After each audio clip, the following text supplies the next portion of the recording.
चालाक मुर्गे और गीदड़ की शिक्षाप्रद कहानी। एक गांव में एक मुर्गा रहता था। वह रोज सुबह बांग देकर गांव वालों को जगाया करता था। एक दिन एक गीदड़ कहीं से घूमता हुआ गांव में आ गया। जब उसने मुर्गे को देखा तो उसकी लार टपकने लगी। वह सोचने लगा, वाह, क्या शानदार मुर्गा है। अगर इसका मांस खाने को मिल जाए तो मज़ा आ जाए। वह तरकीब सोचने लगता है ताकि किसी तरह मुर्गे को दबोच कर पेट पूजा कर सके।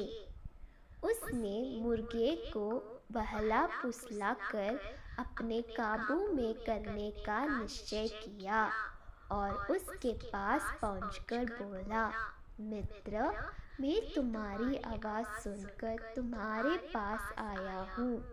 तुम्हारी आवाज़ बहुत ही सुरीली है, कानों में मिश्री घुल जाती है। मन करता है दिन भर सुनता रहूं। क्या तुम एक बार मुझे अपनी सुरीली आवाज़ सुनाओगे? मुर्गे की कभी किसी ने इतनी प्रशंसा नहीं की थी। वह गीदड़ की बात सुनकर मुर्गा खुशी से फुला नहीं समाया और उसे अपनी आवाज़ सुनने के लिए ज़ोर ज़ोर से कुकड़कू करने लगा। गीदड़ किसी फिराक में था। उसके देखा कि मुर्गे को ध्यान उसकी ओर नहीं है, इसलिए अवसर पाकर उसने मुर्गे को अपनी मुंह में दबा लिया और जंगल की ओर भागने लगा। जब वह जंगल की ओर भाग रहा था, उस समय गांव वालों की दृष्टि उस पर पड़ गई। वे लाठी लेकर उसे मारने के लिए दौड़े। गीदड़ डर के मारे और तेजी से भागने लगा।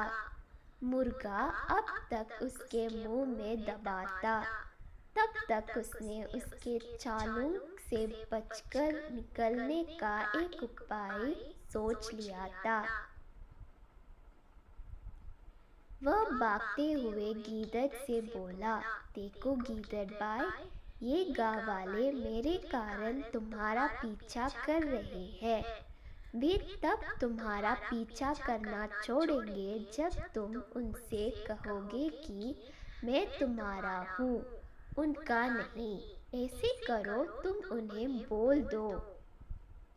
गीदड़ मुर्गे की बातों में आ गया और पलटकर बोलने के लिए अपना मुंह खोल लिया। लेकिन जैसे ही उसने मुंह खोला, मुर्गा उड़ गया और गांव वालों के पास चला गया। इस तरह अपनी चतुराई से उसने अपनी जान बचाई। सीख: संकट के समय बुद्धिमानी से काम लेना चाहिए।